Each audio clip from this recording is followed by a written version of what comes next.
サギが森を走る鹿を追いかけて、胸を張ったライオンを、どの動物も彼に敬意を払う。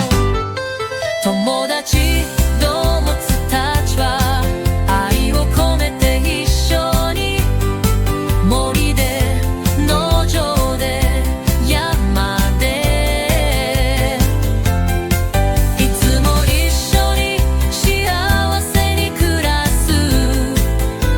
彼らを愛そう、決して離れないように。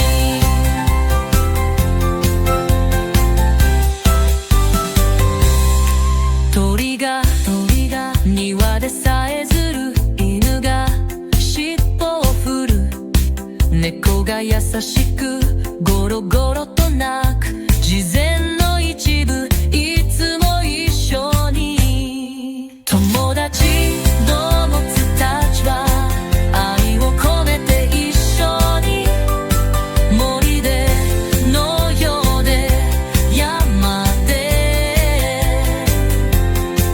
いつも一緒に幸せに暮らす。彼らを愛そう、決して離れないように。バカ告げをかける、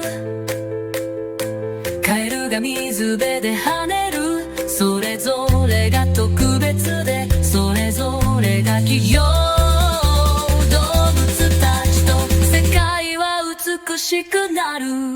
友達動物たちは愛を込めて一緒に、森で農場で山で、